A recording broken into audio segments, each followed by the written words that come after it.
Yeah. Well, thank you so much for being here today and having this conversation with me.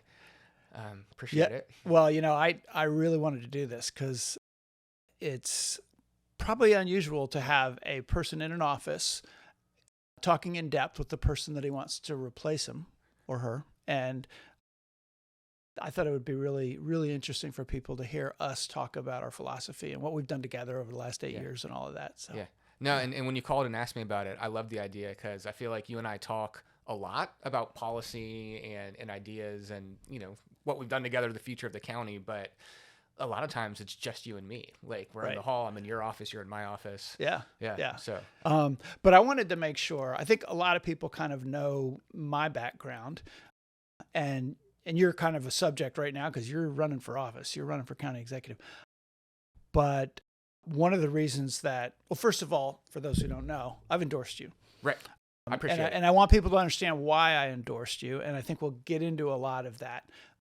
But one of the things is that I am confident that I really believe in your values. And so I guess trust. I trust you to lead this county in a way that is good for the future. So that means a lot.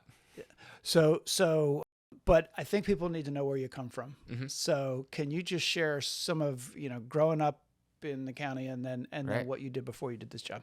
Yeah, no, absolutely. So, my mom's family is from Annapolis, from the Hillsmere community. And so even some of my earliest memories are of crabbing on the bay with my grandfather in the summers, crab feasts at their house where my grandma would literally like walk by the picnic tables and like inspect our crab shells to make sure that we weren't wasting any of the meat in there. But love it. So earliest memories are of the bay and the water in this county. So that's a huge part of who I am. But then my generation, my siblings and I, we grew up in Crofton and, played all the youth sports, went to local church, graduated from Arundel High School. And so, grew up in the county. We, I think my mom is probably the biggest patron of the You Pick Strawberry Farm right there on Davidsonville Road. Oh, yeah. We've been going there like my entire life. The Hopkins run it. But yeah. They still do. They'll have times where it's not even open, but they'll call my mom and she'll go down and do that. We have a few strawberries, yeah. Yeah, no, it's good. But, we grew up in the county. We all went through Arundel High School. And then I actually left for a bit after high school. So did undergraduate work in San Diego, California, took jobs in Beijing, and then in Mexico City, Mexico. I didn't know you lived in Beijing. Yeah, for a little bit. It wasn't a super long time, but I interned essentially for a nonprofit there. It was the first gig I did right after undergraduate. Okay. I had a couple of the scholarships that I had for my undergraduate work required that I be on campus in order to fulfill like the requirements of the scholarship and everything. Yeah. So I never got the chance to study abroad.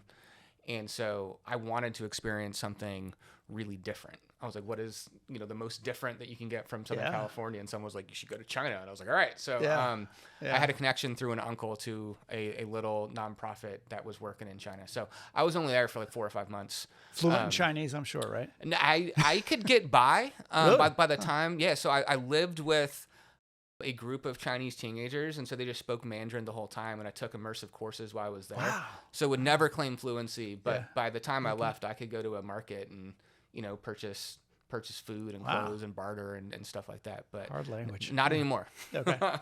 Not anymore. And then I know that you spent time in Mexico City, right? Right. No, and so we were in Mexico City for 7 years, just about. So we were there for a real long time. And that was after you married Lauren, right? It was. Okay. So I had come back from China, moved back to California. Lauren was a year behind me in undergrad. Okay. And so kind of came back and waited for her to graduate. She graduated, and we had been dating before I moved to China. We broke up when I moved there because we didn't want to do this like intercontinental long distance thing. Yeah, I don't blame her. Right. But so we moved. When I moved back, we started dating again. But then I got this job offer in Mexico City.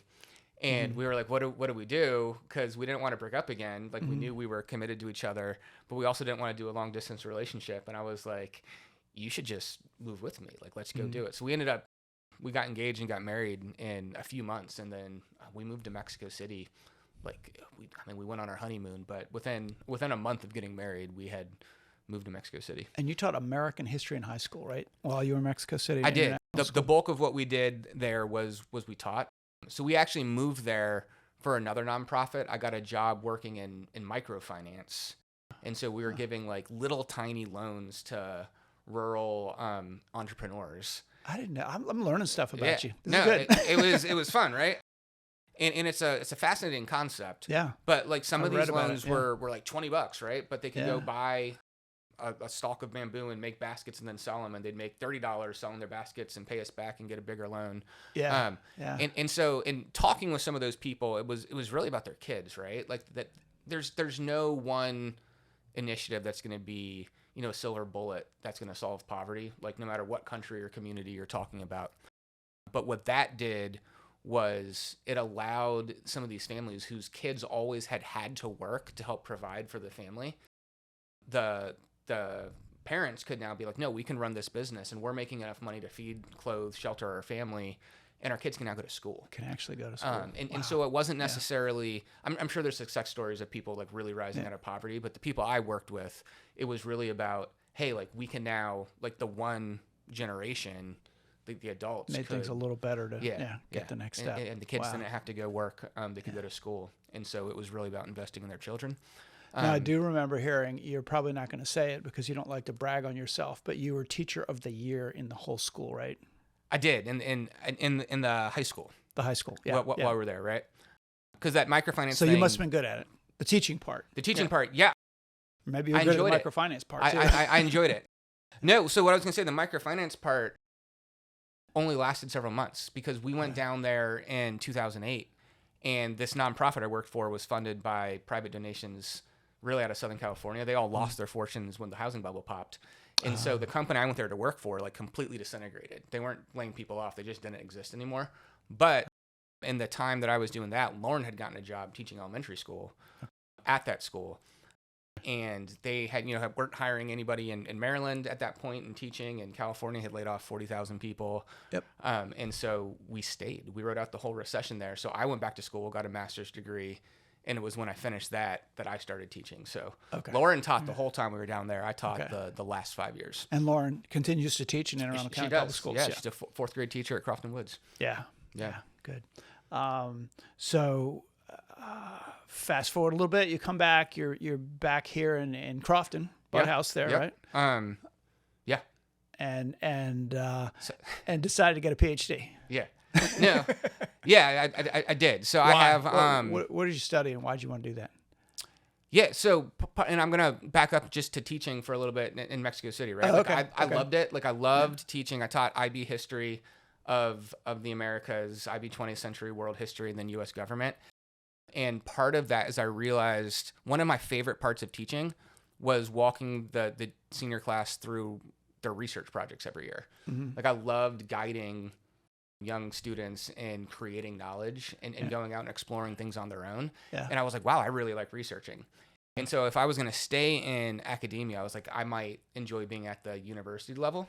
Yep. And so when we were still in Mexico, like I started applying to PhD programs back in the United States. And so when we moved, and there was 1 year, I think it was Thanksgiving, we flew back and spent Thanksgiving in Anne Arundel County. And I went and did interviews with, at all the different schools, right? Mm-hmm. And so when we moved back, like I had already been accepted, had gotten the grant. We moved back. We knew I was going to school, and my daughter was starting kindergarten at the same time. So we were both like moving back to, Anne Arundel County. Back home? Back home and starting school. Okay. And I know that you were studying and doing research and teaching, right? At the university level. And that's when I met you. Yeah. You decided to run for county council in District 7. I did. Yeah. So did I. I know. I remember. I heard that there was this guy, James Kitchin, that was planning to run for District 7. Nobody really thought a Democrat could win in District 7. I thought I might be able to because I had a lot of connections in the ag community and Farm Bureau and all that. And Trump had gotten elected not long before that. And I think a lot of us felt like we had to step up and do something. I don't know if that was part of your motivation. I mean, it was just kind of like this calling. Yeah. Right. No, it was definitely part of it, for sure. One of the things I learned living abroad, both in China and in Mexico, which took up a bunch of my 20s, was that I really came to the realization that I think the place you can make the biggest difference, like, is where you're from. Yeah. It is back home, right? It is in the community that you know the best. And sometimes that's more awkward, right? Because you know everybody. It's your neighbors. And so you're trying to do these things. But that became a real tenet of mine, was like, hey, I need to go home. Like, I need to stop trying to, do good in other countries and other communities, but that's go back that's home and do interesting it. that you say that, because I had the same feeling. I had gotten very involved. I started a nonprofit, the Retired Racehorse Project, and it was national. And I was spending a lot of time in Kentucky, and I was traveling around and trying to make this national thing happen. But I was on the board of the Soil Conservation District and Farm Bureau locally, and irritated about some local things, and then felt the calling to service after Trump got elected, that we had to take the country back, and here we are again. But and so I just felt like home was where it was at. Like, Right. Needed to get closer to home. It was, and it was interesting moving back home from Latin America and studying. So some of my doctoral research was in local government immigration policies, and your predecessor, the county executive at the time, I felt like had made some pretty bad calls in terms of local government. And was making a political issue out of it. Remember, we were all being attacked. You got attacked. I got attacked, because we were going to let all the MS-13 gang members out of jail, and they were going to come rob you in your home. Right. And it was just a political game they were playing, and had nothing to do with good policy. They were actually wasting money being part of the 287G program, making our folks in detention do the work of ICE when ICE could do it on their own. They didn't need us. Yeah. No, and so I remember like I'm following local, and while I'm doing this program, like, every time I have to do a research project or something, I'm like, hey, I'm gonna research on Anne Arundel County, right? Yeah. And so I felt like I was able to use that program to, like, learn my county and the government and everything the best. Yeah. But I was like, I knew a thing or two about local government immigration policy. I felt like the current county executive was doing it wrong. Yeah. And so I started looking at District 7 and realized that the cycle before, in 2014, we didn't run anybody. Yeah. No Democrat ran. No, at all. So the Republican won with just a few thousand votes in a Republican primary. And I'm like, wow. And they have that seat. Yeah. And so I knew 7 was a long shot. I thought maybe in the Trump year with the blue wave, we could get pretty close. And, and you did really well. Yeah. I lost that election, but I got pretty close. I'm not sure I would have won had there not been a candidate in 7. I'm not sure about that, but it helped. But it's a team sport, and so that was definitely part of it. I was like, look, I'm going to run for 7, but we're not going to be able to unseat this incumbent who I disagreed with on a lot of different policies, not just immigration, if we're not running everywhere. Yeah. And so jumped in and So I made a decision after we had a beer that I should run for county executive. Right. So you had a beer. I think I had a glass of water. Yeah, you forgot money, and you were too. You I hope I at least offered to buy you a beer. I don't think I told you until the very end. Okay. I thought you were a teetotaler. Okay. Right. No, I left my wallet at home. I got in the car to drive down to Culinary House to meet you, and literally just left my entire wallet at the house. All right. And we had never met, and so I didn't want to ask you to cover my beer, and so I just drank water the whole time. Okay. All right. But anyway. Well, anyway, it worked out. And I do remember during that campaign, we were all running in 2018, and I remember some meetings with other candidates too, where I got the sense that you knew a lot more than you were letting on about some things, but you didn't want to dominate the conversation and show off all your knowledge. But I remember there were a couple things. One, campaign finance. You were adamant that needed to be fixed, the system, which I always agreed with. But the other was the property tax cap. I didn't quite understand how it worked, and you did. You were the only one who really did, and so I actually leaned on you for information even back then. Yeah. So when I won and you didn't, it was a natural thing to hire you to be, and you knew that district, so we hired you in constituent services. Yeah.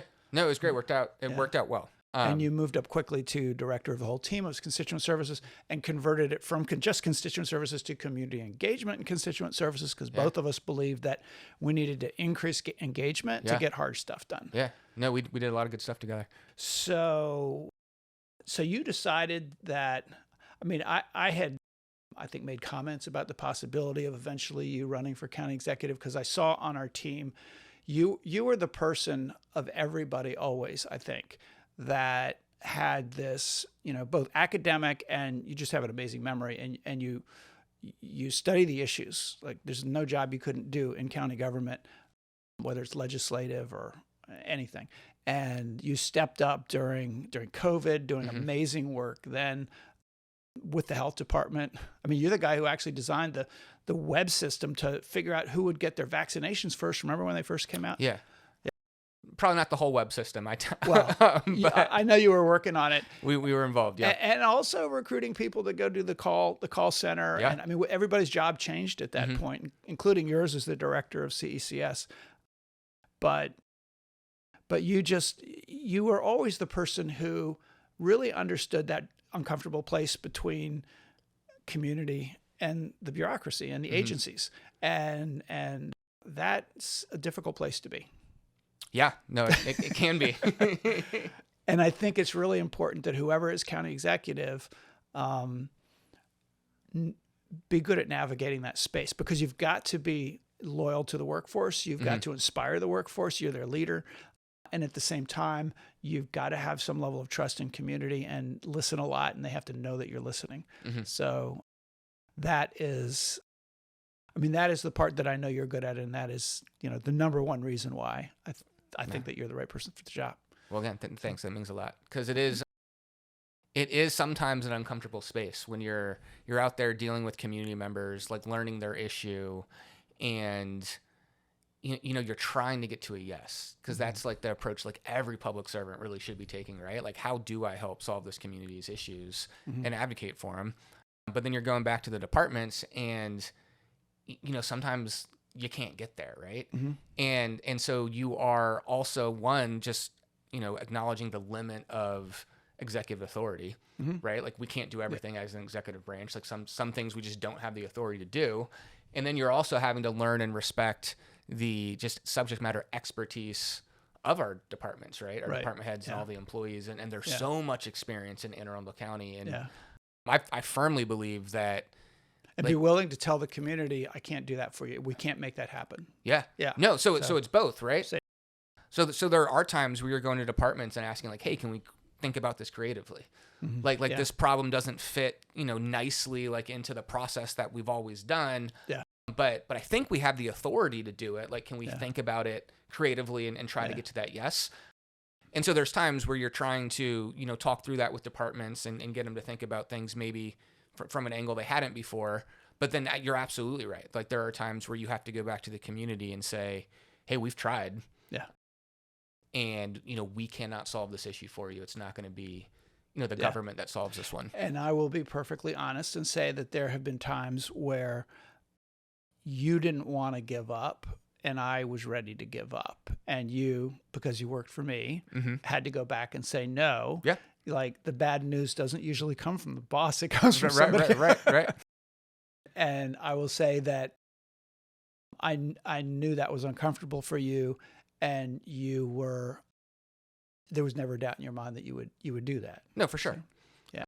And then I knew that you were ready to run for county executive also because sometimes I felt that you chafed a little bit under, the limitations of your job, that you really wanted to be able to take some of these things further to the next step. And so have at it, man. Right. No, a couple things there, right? You do have to be able to say no sometimes, right? And those were uncomfortable. I think there have been several community members at some point or another that nicknamed me Mr. No. And I was like, look, I'm just the one giving you the information, right? Right. But I think loyalty is one of my stronger characteristics. And so I have appreciated working for you where I felt like I've been able to present, the different sides of an issue. Right. And, sometimes it's me presenting both sides. Sometimes it's, another team member presenting one side, I'm presenting another. We're all having a conversation together. Yeah. But I've appreciated your willingness to listen to all the different sides. But, when it comes down to it, you're the one that, 600,000 residents. Well, I have to make the final call. Have put their agency in. Yeah. So I'm going to be loyal to that, and I'm going to respect that for sure. And then you, if you win, will be in that position where you will, as you know, our loyalty is to both the institutions of county government and the people of the county. And so it is really, I've found one of the things that I didn't expect about this job was to gain so much respect for the public servants and how hard some of them work, how smart some of them are, how much experience some of them have. And yeah, there's always a way to shake things up and think about things in new ways. And I think the best ones really like that. They do that, and they have done that. Yeah. But it's really important for the county executive, in my view, to demonstrate respect. And I think that sometimes people come into the job, and I think I might have been a bit guilty of this myself, coming in with not enough respect and wanting to shake things up and deliver on promises that you made. And some of those promises you made in speeches to community, they may not have been completely thought out because you didn't have all the I didn't have all the information. So, and I remember previous county executives who absolutely came in and I thought made some terrible decisions, X% cut for all budgets because I promised to cut taxes by this much, even though we have lower, and it was just sort of a political move, I thought. So, yeah. So this is crazy to even try to do this, but I wrote down a list of issues. In fact, we talked about some of them that are like really big deals for the county executive, for you and for me. Let's start with land use, housing, and environment. Okay. That don't always align. Yeah. How do we manage to grow our county and be equitable? Well, Plan 2040, greener, smarter, more equitable. Right. No, but I think the word there is balance. Right. And that has to be it. Like all of those issues are really important, and they are at times in conflict, I think, if you do them poorly, but I don't think they have to be. Right. Not right. Can you describe how we did the forest conservation bill? Because remember, that was very controversial. The developers were pulling their hair out because they said that you're taking the land that we have, that we planned to turn into, developments, that is forested, land speculators.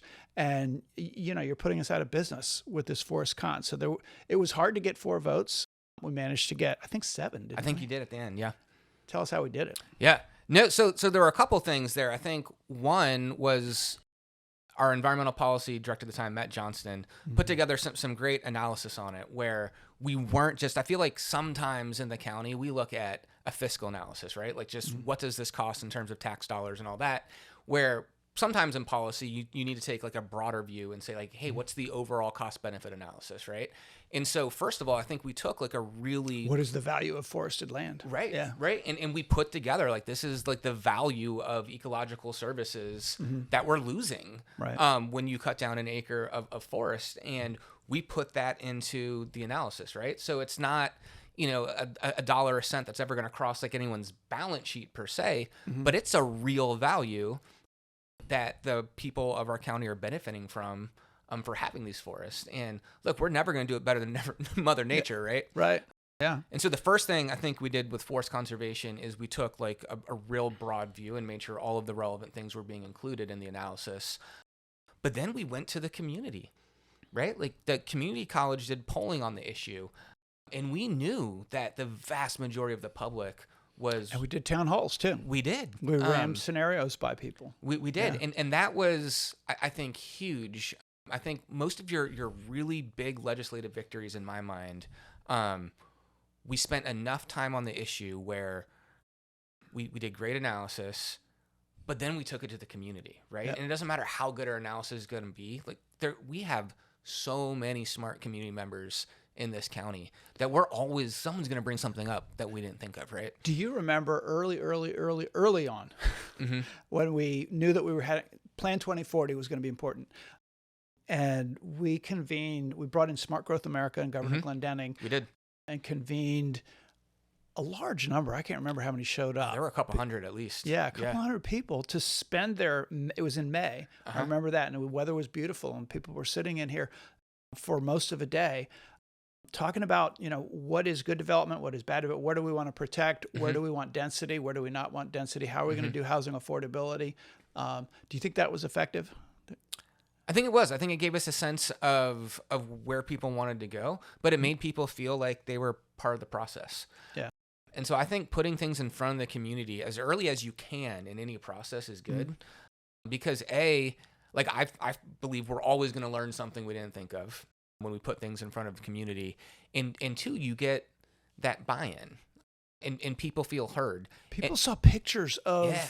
like, oh, that would be beautiful to have, you Yeah. know, especially by the train station or yeah. It makes them think about, things differently as well, but Yeah. it creates buy-in. And I have found that even if they're not getting the end result isn't exactly what they want, if they feel heard, they're much more likely to support that end product. Like, hey, Right. I had my input. Like, I understand we have to compromise with other people, other groups. I think it's when people don't feel heard at all, Right. that they really push back. So you have pushed me on environmental issues many times and said, we got to hold the line. We got to hold the line. Don't, we can negotiate from a position of strength with the development community because they want to build here and we have assets. But I also noticed that in your office, you've got like a whole shelf of books on affordable housing. Like, I do. So any thoughts about how we can house our workforce? Yes. So there are a handful of things, I think, for a housing policy. One, again, you have to approach it with balance with the environment. And you also have to understand a lot of those books actually are geared towards cities, or there's lesson learned from different cities and different urban areas. And so one of the tricks I really think is going to be able to say, like, okay, let's see what people did in a city that worked well, but how do we apply that to a suburban context?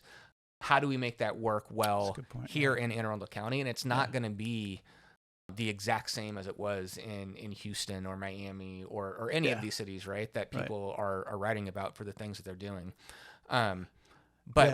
Well, and when you're doing it in an area like Anne Arundel, there's suburban, but there's urban and there's rural too. We're very diverse. Right. And I think some people don't, maybe in the YIMBY movement and some of the stuff that's written about urban housing and strategies, they leave out the part that has been proven over and over again about the value of maintaining rural areas because you don't have to put money into infrastructure there, and it's just not cost effective to do sprawl development. Right. Well, in having the open space and having the fields, the trees, all of it, like, one is just good for our mental health, that have spaces where you can go. And even if, like, I feel better even just when I drive through South County just to see it all. You're a sucker for that. Every anybody who follows you on like social media knows that every time there's a long weekend or a vacation, James and his son and his daughter and his wife are out there camping. Yeah, no, somewhere. It's great. But having that locally is really important, and it's important for all of our climate change goals too. Right. Like, having rural area is better for climate change for a handful of reasons. But again, just the ecological services of the trees and everything. So you can't treat all of Anne Arundel County the same. Right. And some of those lessons in those books from urban areas, we can implement them in our town centers. Yeah. But the government, I think we also have to do a good job with wraparound services. Like, if we're going to have higher density housing in the town centers that we have, like, that's also where I think we need to concentrate our resources in terms of public transportation, right? Like, let's get a circulator bus going around the Glen Burnie Town Center or the Odenton Town Center, where, it's coming every 10 minutes or every 15 minutes, not once every hour, right? Yep. Let's make sure that we're building sidewalks and bike paths in those places where we're wanting to have more density, right? So you can concentrate things in our urban areas or our more urban areas, right? But I also think that we have to have an all of government approach to put in the right support services so that those are also really nice places to live. Yep. Absolutely. So, and I think that I worry about the politics of land use in the future of Anne Arundel County, particularly when we have this tension. We do have a housing crisis that we have to address, but that does not mean that you build any level of housing anywhere in any condition, because then you're basically spitting in the face of our residents who got so involved in their region plans and in Plan 2040 to envision what their communities should look like in the future. And some people call that NIMBYism. I think it's actually, and I know you believe this, that it's actually a positive when people love where they live. Right. Even if they don't want a lot of change. But then when they come together, especially if they include younger people and renters and business people, that everybody opens their minds and thinks about creatively about how to do it. And how can we do it? We need more housing. We also need to focus on a specific type of housing that we need. we don't just need more of anything, to your point earlier, right? We don't need more luxury housing. I right. mean, If there's we're a building lot of hundreds, options for very wealthy people. Yeah. They can move a lot of places, and if all we're doing if all we're doing is building new single family homes, that's bringing in, starting at $600,000 or more, or whatever, right? Much more, yeah. We are nibbling at the edges of like maybe that $600,000 home, if you build enough of them, like comes down like a little bit in a decade or right. two. But you're working way up here. Yeah. And the people who are really affected by the affordability crisis, like their incomes are significantly low. I mean, they're not thinking about a $600,000 home, right? It's like, hey, how do I afford rent? Or how do I get my starter home? Yeah. And so in my mind, part of the problem is it's not just, hey, let's build more of the same, or let's do more of what we've been doing. It's like we need to target what we're building to the affordability needs it's not of the just county. Supply. It's not. Yeah. It's supply of the market will build what it can make the most money at. Right. And I talk about this probably too often, but yeah, because there's an unlimited supply of wealthy people that are very mobile in this region who will come to this beautiful Anne Arundel County and pay top dollar for a luxury home. Yeah. And I would say that the market will build what it can make the most money at. I would say over the history of the past 50, 70 years in this country, the state, county, public policy has also pushed the kind of housing that we have now, right? Some of the regulations that have been set up have encouraged this type of development and have made it so that, building these big luxury homes is how they can make the most money, right? And so I don't think we can trust the market on its own. Like, we were part of creating the problem in terms of public policy. And I think government has to be part of the solution. We have to turn our policy knobs to say, hey, we don't need more of the same thing. But I don't think it's going to happen without government negotiating from a position of strength and saying this is what we've has actually to happen. banned affordable housing in our county in some ways, mobile homes and smaller homes and things. So we're having to change the code, as you say. And then of course we've redlined, for a long time. For a real long time. Yeah. But as long as, to your point on negotiating from strength, as long as water is flowing through the Severn River, people want to build here. Yeah. So. Okay, so we could talk about that for even more, but let's move on to education. Yeah. Yeah. Why does it matter? Duh. No, because it's the future generations. It's our kids, right? Yeah. Yeah. How do you convince people who don't have kids in school that they should pay taxes for schools?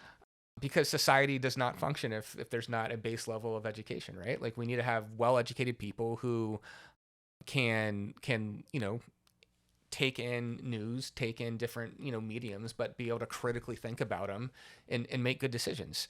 You need people who can show up and follow directions and perform jobs. So we need workforce. We need, people who can participate in the civic process. It just doesn't work. Isn't it amazing how lucky we are, at least right now? Right. Hopefully, a big recession won't kill all this, but that there are like three jobs for every person who's looking for a job in our county, which means that all of our businesses are saying we need workforce, which means we need good schools, we need good transportation, we need affordable housing, we need all these things. Yeah. And so it seems like there should be very much an alignment of values, and hopefully we're getting there. Is, right? But I do, and it is, like, great schools prepare a workforce. They also just prepare citizens, right? Like, it's not just workforce and training people for jobs, and that's obviously incredibly important, but it's also like we need people to show up at county council meetings. We need people to show up at our town halls. Like, we need engaged, knowledgeable residents just to participate in the civic process. And so good schools generally have good teachers in them and good staff. How do we not generally a good school you can't have without, right? Yeah, a good school will have good teachers, right? In it. Yeah. So your wife teaches, you taught. How do we get more people in more good people in the profession? Yeah, honestly, I think we have to, like, as a society, we have to realize how much good teachers are worth, and we have to pay people accordingly. I think that's your number one thing. We can come up with the coolest different programs, like all these other things, but I think the health of a school system fundamentally comes down to our teachers. Like, how good are our teachers? And the job of, in my mind, the central office is to support teachers and students. But if, if these are the people, teachers report to assistant principals, like the role of them is like, hey, how do we make our teachers' lives easier? So that they can teach, they can go do what they're really, really good at. Right. And so I guess that there's two pieces to how do we get more people into teaching, right? One, I do think some of it is just pay. If you go, you have to do a lot of training to be a teacher, not just an undergraduate degree. Like, you have to go get credentials and things on top of that. If someone's going to go through that much training, there's oftentimes like, you also have to work really hard, right, and deal with a lot of stress, right? Yeah. So there are annoyances. oftentimes that people with that amount of training can make more money out in the private industry doing something else. Yep.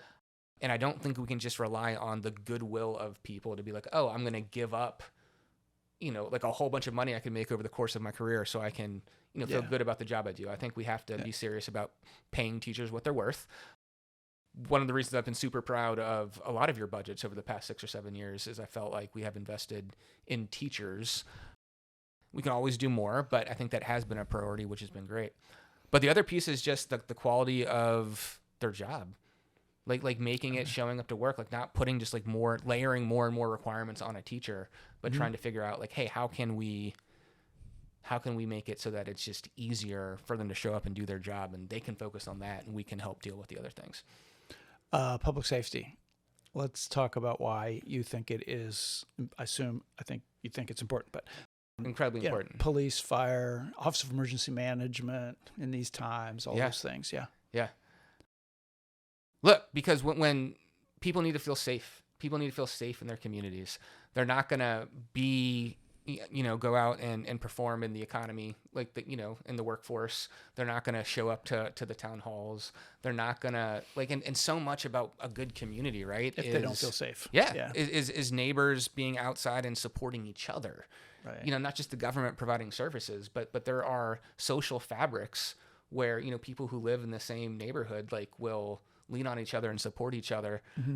When people don't feel safe, you're less likely just to be outside. You're not going to know your neighbors as well. And so a lot of those support systems will start to fall apart if you are living in a situation where people, feel unsafe. So it's one of the building blocks of building a strong community and civic society is, that's a sense of security. So same question about workforce with teachers. How about with police, fire, and others? How do we recruit and retain folks? Yeah. So for recruiting, I think we should get really creative with recruiting from high school, right? Like you go by a high school after, first period, and the whole senior class is out working, not the whole senior class, but a huge portion of them are out interning. They're having jobs, they're doing things, and they will be doing more of that. Yeah. Right. But why can't we start, putting creatively look at and say, hey, can we put a senior who's on work study? Can we start them through the fire academy? Can we have them do paramedic training while they're still in high school and they're used to that academic thinking? So I think, especially with the blueprint and some of the money that's going to be available for internships and things, I think there's a lot of creative things we could do in terms of recruitment, homegrown right here in the county, which would be really exciting.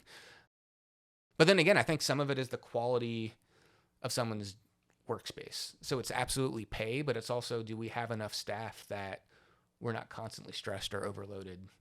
Can we show up and do our job and feel like we're doing a good job? Okay. So you and I have done a ton of work over the last 6.5 years with the Latino community, with the African-American community, with communities that have been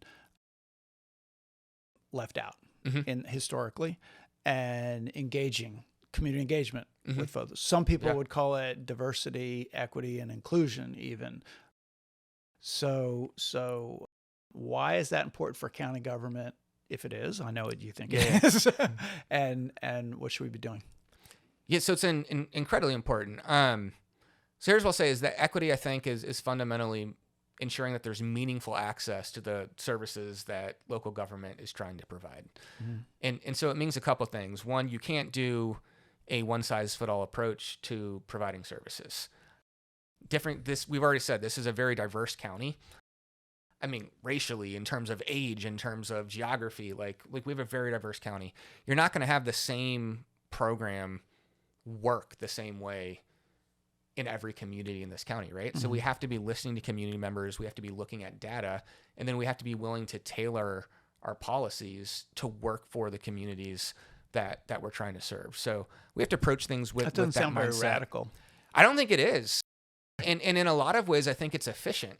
Right. It's inefficient, right? If you are out there, trying to provide a service, but you're not willing to tailor it so that it's actually going to be used and accessed, it's inefficient to even provide it if it's not, the people you're trying to help can't even access it, right? Yeah. And so I don't view it as something that is radical. I view it as something that is like a fundamental building block of good government is to do that, right? One of the key things I've learned through my work with you over the past 7 years is that you have to be willing to show up where people already are. And I think for a lot of times in government, there's been a sense of like, oh, if we, advertise a notice in a newspaper for 2 weeks, that's fine. Or if we throw it up on the county website, people will just see it. And there is a group of affluent people who government watch and that does work for, but there's a lot of communities that it doesn't. Right. And so government cannot just do things the way we've always done it. Even if we're just talking about communication, we have to say like, hey, what group are we trying to serve? Where are they already naturally gathering? And instead of trying to get those groups to come to something we're throwing or an event that we've decided to run, like we've got to be willing to show up where they're already at. Yep. And I think that is a mind shift. It's just like a business that's trying to reach customers and serve customers. Right. But I do think it's a shift in mindset and a shift in culture that I think we've started, but we definitely, there's more work to do there. Yeah. Yeah. So this is a management position. I know when people run for county executive, they don't often think of it that way. I think voters should think of it that way. Can this person manage, a staff of, thousands of people, at least manage a smaller staff, manage the cabinet, manage the department heads, inspire them. So you ran the Department of Community Engagement and Constituent Services, but you worked with department heads all across the county. Any thoughts you have about, the management requirements of the job, the posture that you take, or any lessons learned? Yeah. So there's been lots of lessons learned. So I will say that, one of the things when I talk about my experience over the past 7 years working with you is that I've seen a lot. I've been able to be a part of a lot, but I've learned a whole lot, right? And so I think I approach leadership and even management from that perspective where, like I might have a degree, I might have some experience, but you always have to have an open mind and learn more. I feel like the person in the county executive seat, where they are thing. Yeah. Meet management. But and also like respecting the expertise that they have. I think we're both generalists, right? You get to the department head and they are always going to know their specific department more in detail and those processes better than we will. But we understand a decent amount about all of the departments and how they work together. But as you're dealing with individual department heads, it's coming in and it's, respecting their expertise in their area and always having an open mind and being willing to learn. And then ask the questions, right? Of, hey, we're trying to globally get everything to interact with each other in this different way. So I feel like part of the management job is painting that bigger picture of yes, you are the subject matter expertise. That's always going to be important inputs. This is also the vision of the way the county is going. And this is how your department fits into it, how it interacts with other people. Yep. So I think some of it is being able to, explain how it all fits and works together. And if I can brag for just a minute, I think one of the things I'm most proud of the time that we've had is watching the department heads, the cabinet, some of whom are originals. I didn't fire everybody right away because the Republican guy had hired them. I actually did that replaced people only when it looked like there was a need to. But I've watched people align with each other and with the mission of the things that we're trying to do. And I haven't felt like it was because they have to make the boss happy. I've always felt like it was because they started to see the world a little bit differently and expand the imagination of what they could actually accomplish. COVID helped. COVID really aligned people, but we were trying to save lives, and we saved a lot. Yeah. And everyone had to think of their job differently. Yeah. You just had to. There was no way not to. Yeah. So government can't be a stale place where people are just showing up to get a paycheck. It has to have a mission. And I think another piece of management is just always trying to understand the day-to-day job of the people you're managing. Like, I really do think the job of, senior manager is to support the people beneath them, right? It's like, hey, like, you're the ones out there doing the work. Like, what do you need? Support them. And in order to do that. So when I ran my department, like, I made sure I was always doing the same kind of work that other folks that reported to me were also doing, right? Mm-hmm. So I wasn't sending people out to do things that I wasn't willing to do. A lot of times the really tough, like, cases or issues, like, I would take, so the staff didn't have to deal with them. I can attest to that every part of this county, because you were very engaged everywhere. And so you try to, like, lead by example, but also just, like, understanding, if I'm going to ask you to go out and represent the county in this way, like, I want to understand what that feels like, what it looks like. Okay. And one of the things I think that helps me moving into the seat that you have is I haven't just worked with department heads. Like, I've also worked at that mid-level manager spot. Like, I interact with county employees all the time and feel like I have, seen their day-to-day and see the kinds of jobs and tasks that they do, and probably would have a better understanding of what it's like to work for the county than most people coming in, just because I've had the ability to do that over the past 6-7 years. Yeah. Okay. Last thing, and I think this is the most important. Okay. I knew coming into the job that campaigns were financed primarily by a small group of business people, largely who were in the real estate industry, development, and all. And it was almost like they saw it as a tax that they paid, an automatic thing, that in order to have access with the departments and the regulators, that and some with even contracts, that you had to get in good with the county executive and to some degree county council when it was the rezoning of land in particular, which they control. And it really sort of disgusted me. I'll say that. We had a bill early on to ban campaign contributions from developers with applications in the pipeline. We had it ready to go. Clearly, we weren't going to get the votes, and we just decided to hold that. Yeah. But then we introduced a bill to at least give candidates the option of doing a campaign that had no large contributions, $250 max, the public finance system. And I'll ask you to explain how it works, because you're actually using it. And one of the things that I'm most excited about is the idea that the next county executive could be elected with a very grassroots funding base. And it's not that the people who write the big checks are bad people at all. I think if you get in the job, I think you should be talking to them. I made the mistake of not talking to real estate developers early on, when they're the ones who are trying to implement Plan 2040. Like, they're the ones who hopefully are building good development. And so I feel like the communication is important, but you're actually negotiating with them too. And you're trying to get a good deal for the people of Anne Arundel County.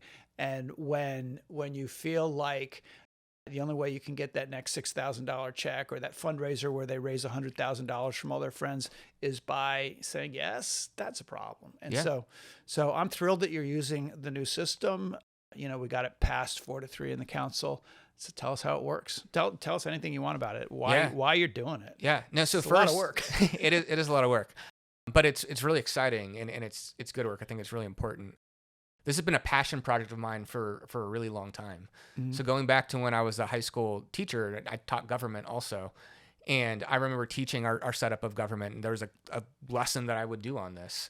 But, you have the Senate at the national level, you have the Senate, reelect every 6 years, a third at a time. So there's always continuity. The House, it's every 2 years, and it's all of them, all 435, right? And I'll tell you, I've been thinking about whether to run for Congress. And that's why I'm really not that interested, is because I don't want to spend all my time on the phone raising money. No, it's nuts. But I would give my students, I'd be like, hey, like, we're going through the theory of how the founder set it up, and you read through the Federalist Papers and different things, and the House is supposed to be the body the closest to the people, right? And if the people don't like what the government is doing, like we have the option every 2 years of getting rid of everybody and voting in a new House, right? Okay. So then I give the students, we teach them the theory. I'd give them public opinion polls on how people think, Congress is doing. And, it's sitting down in the low teens. Right. And then I'd be like, all right, now predict the reelection rate of the next Congress. Huh. And I'd have people write them down. And it was awesome when you do it in an election year. So every other year, right? But they're like writing down, I have them write down their guesses at the beginning of the semester. And then after the election, we pull them all back out. It'd be like, all right, what was the incumbent reelection rate? And it, some people understood what you were doing. There were definitely people that were like, oh, 13% approval, 13% reelection rate. We'll get right? reelected. No. Yeah. Yeah. And when it's like way, way higher, people are like, well, why is that? Like, that's not how it was designed to work, at least not as we read, in the Federalist Papers or these other founding documents. And one of the big reasons is money in politics. It's how elections are funded. I do think has a corrupting influence on the overall system. And that's not to say that any individual is ever taking bribes. Like, that is illegal when that does happen. And, most of the time they get caught, they get prosecuted. But the entire system, where you're spending your time, who but it's you're not talking considered to. a bribe when you get. I mean, there was a candidate ran against me who literally got, like, was it 10 or something, $6,000 contributions from one guy who was trying to get one thing done, put a dump in the county. I mean, that's. I think it was more than that. I think it added to like $250,000. Yeah, and it turned out to be a huge chunk of that person's campaign, and it's not a bribe, but it should be illegal, right? I think everyone, and I think we have a really smart public. When people see that, when people see like one developer, bundle $250,000 to a candidate, like everyone knows that comes with strings. Yeah, it's only illegal if they've written it down. Right? Or if they've said it out loud and it's been recorded. It's only illegal if that's the case. But everyone knows what's going on. But as long as nobody says it, then it's not illegal. It's just part of how we fund campaigns, right? But I strongly believe that the average resident in this county like understands how that works and understands the influence that buys. So you had to make a decision whether or not to use this new system, knowing full well that if you look back through history, how much money has been raised and could be raised by a candidate who was in good with the donors. Yeah. How are you gonna compete? Yeah. No. Well, so really quick and how it works. So there's two main things that a candidate chooses to do or chooses to forego, right? And it has to be a choice. So there's those pesky Supreme Court decisions, right, that say money equals speech and corporations equal people. And so if you limit the money of corporations, you're infringing somebody's... Which is why Elon Musk is allowed to bizarre. do what he's done, But bizarre. It goes back to Citizens United, even before that. So it has to be a choice. So if a candidate chooses to opt in, you're saying we're only going to take money from people. No organizations, no LLCs. And so to your point earlier, like a real estate agent, a developer, they could donate to me out of their personal account. Right. They just can't do it from their business account and write it off as a business expense, right? Okay. And they can't do it from every business that they own. Okay. From themselves. So you're only taking money from people, and you're not taking money from more than $250 from anyone during the whole cycle. During the entire 4-year cycle. So only people, only $250. But then what you get for that is there's a matching formula and a pot of public money that the county council has created when they passed the bill you introduced, and it matches, right? And so it's not about getting anyone's voice completely out, right? Again, a developer can donate, any business owner can donate as a resident, but it limits the amount that they can, and then it amplifies the voice of everyday people giving these small dollar donations, right? Right. And so we're gonna have to hustle. It's gonna be a whole lot of work, but you can draw up to $750,000 from that pot for a county-wide county executive race. And if you're raising enough money in small dollar donations, $5, $10, $50 at a time, in order to release the full $750, like we're gonna be able to run $1 million race. So you can get to $1 million. Yeah, I think we which can is get still a little bit less than some others have used and done, but and probably will raise. But you think that your message will be strong enough that you can get your message out. No, Absolutely. So I think I think we'll be able to get to like 1 million, 1.2 million is completely within the realm of possibility. And that's enough to win. And I often, when people ask me that, I point to you as an example. You unsat an incumbent county executive who was very well funded. I think you did it with 780,000. It was I around thought it was there. 6 something. Yeah, it was somewhere in the 600-700 range. Yeah. Yeah. And he had about 3 times that. Right. Yeah. And we won. So you can Yeah. do it. And then your reelection, I think you did about what, 1.2 million. Yep. For reelection, and again, you were outspent by a lot. Yeah. And you still won. And so those experiences tell me that if we can get to 1 million to 1.2 million, that's enough money to get your message out. And then that experience, and just like a lot of the studies that I've done over the course in political science, say you don't always have to have the most money. There's a threshold. Like you have to have enough money to get the mailers out, to go up on TV, to have radio. So there's a threshold that if you don't meet, like you're probably not going to win, simply because no one will know what your message is. Right. But once you've passed that threshold, the most funded candidate does not always win. Right. And so it's not that you have to have the most money. Yep. You have to have enough to get your message out. Yep. We absolutely will. Well, I have all the confidence in the world. I've watched your campaign take off. I've watched how many people are showing up at events. It's almost like you have to limit them. and you're close to qualifying already. I don't know when people will see this, but this is mid-May and you're almost there. Yeah. I mean, how many contributors so far in just the first couple of months? We're around 425. 425 individual contributors already. Mm-hmm. Wow. So we got to get to 500 in order to qualify for the whole system. So hoping to hit that in the next month or two. So it's more like a movement then. Yeah, we will see. And what has made me more proud than the number of people that have come to some of the events is there's people who don't normally go to political events. Exactly. Right. So it's not the same group of people that, there's almost like this fundraising circuit. Yeah. And we have them coming, right? Yeah. And I mean, good for you if you're a super volunteer and you've always been involved in politics. That's awesome. Yep. But I think the system allows us to build the coalition, expand it. Yeah. And it brings people in that have never taken the time to show up before. Yeah. It's their campaign. Their money is actually, and the less you give, the more the match is. So, so it's everybody's got value in your campaign. Yeah. No, it's exciting. Well, this is an exciting thing. And, fingers crossed. Yeah. No, we'll do it. We're just going to work really, really hard, and the chips will fall where they will. All right. Well, I hope to have I think it's December 7th of 2026 is when the inauguration of the next county executive is, and a large weight will be lifted from my shoulders and, hopefully put on yours. All right. All right. Thanks for doing this. Absolutely. No, I appreciate it. Thanks for the invite.